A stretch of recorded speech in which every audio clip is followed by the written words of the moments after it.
They say cemeteries are quiet places, silent, forgotten lands where the dead sleep and the living dare not linger.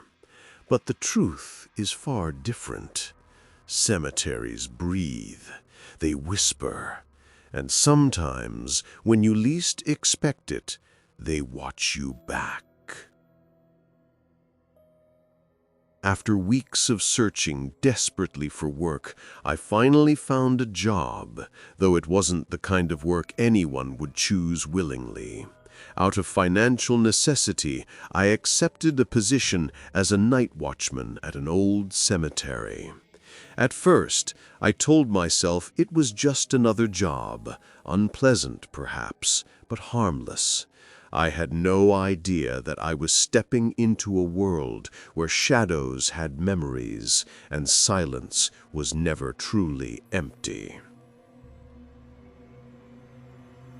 The very first day I arrived, something caught my attention. Upon the entrance, upon the marble head of an angel statue, sat an old black top hat. It looked strange there, almost deliberately placed. I thought nothing of it until I remembered the stories I had been told by the townsfolk, warnings about the man in the hat, a spectral figure said to haunt these grounds long before I ever arrived. I dismissed their tales as superstition, local folklore meant to frighten the gullible. I was not a man easily swayed by ghost stories. For a while, that confidence carried me through the long, quiet nights. I would walk among the moss-covered tombstones, my flashlight sending shaky beams of light across decayed mausoleums. My footsteps echoed, the sound sharp against the vast silence, broken only by the flutter of wings or the rustling of branches in the wind. But then came the night that changed everything. From the corner of my eye, I saw movement, something shifting between the graves, and then I saw it clearly, the hat. A black silhouette drifted silently, gliding across the ground without touching it. My breath froze, and a chill colder than any winter's night spread through me. I followed at a distance. The figure wandered with purpose, stopping here and there to examine a tombstone, as though searching for someone. When it reached the grave of a child, it bowed its head solemnly. To my horror, I felt my own body bend in unison, compelled by something unseen to mirror the gesture. That was the moment I stopped doubting. The stories were true. As the weeks went by, I learned more. Visitors sometimes asked about the man in the hat, recalling his presence as if he were still the official caretaker. Others whispered about his past, a father who had lost his son in a tragic accident, doomed to haunt the cemetery forever, chained to his grief. And so he became my silent companion. In the dead of night, I grew used to his shadow keeping me company. He was not always terrifying. Sometimes, oddly enough, he felt like a guardian. But I never allowed myself to forget that he was not of this world. There were moments when his presence grew darker. On certain nights, I noticed a pattern. He lingered near the graves of those who had lived cruel, dishonorable lives. With each visit, the air grew heavier, colder, as though he absorbed the lingering corruption of those souls. It was as if he was not just mourning, but also judging, a reflection of their torments.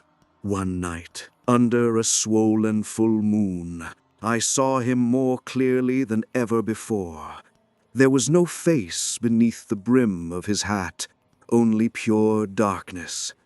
In his hand he carried a withered rose, which he placed gently on a fresh grave. The gesture was tender, yet profoundly unsettling. The shadows seemed to thicken around him, and even the moonlight retreated behind clouds, as if unwilling to witness what I was seeing. But the most terrifying encounter came later. I woke one night in my small cabin by the cemetery to a bone-piercing cold. When I opened my eyes, the man in the hat was inside my room. His shadow loomed over me, oppressive and suffocating. He raised a hand, reaching toward my chest, and I felt death itself hovering in the air. Just as his touch neared me, the small medallion I wore, a relic from my mother, glowed with a golden light. The figure recoiled, the darkness quivering, before slowly vanishing back into the night. From that night forward, everything changed. I began to understand his story, through silent visions and emotions that seemed to flow from him into me. I saw fragments of his life, a man of the 19th century, proud and kind, playing with his young son in the sunlit fields. Then came the accident, a runaway carriage, screams, blood, and sudden death. Both father and child buried in the same ground where I now walked. His soul had not rested since, trapped by guilt, by love, by the unbearable weight of loss. The man in the hat was not merely a ghost. He was a father condemned, a sentinel bound by grief, a guardian who could never leave. I pitied him. Night after night, I sat by his son's grave, whispering prayers and reading from old texts in hopes to give him peace. At times I thought he listened. At times I thought I saw a flicker of calm in his shadow. But soon I realized the terrible truth. His pain was leaching into me. Each night I kept him company. I grew weaker, more exhausted, as though his sorrow was draining my life away. Desperate, I turned to protective rituals, ancient words meant to shield me. They helped, but not enough. His weeping never ceased, and my strength continued to fade. Eventually, I had to accept a brutal truth. Not every spirit can be freed, and not every wound can be healed. The night I decided to walk away was the hardest of my life. Standing before the child's tombstone one last time, I whispered an apology, both to the boy and to the father who would never leave his side. His shadow lingered nearby, weeping, and I could do nothing but turn away. I resigned soon after. Yet even as I left that cemetery behind, I carried him with me, the image of the man in the hat, standing eternal vigil in the moonlight, bound to sorrow and love that even death could not erase. Sometimes, in the quiet hours of the night, I still hear him, the faint echo of footsteps, the rustle of his coat, the endless cry of a father who will never find peace. And I know he is still there, among the graves, searching for a rest that will never come.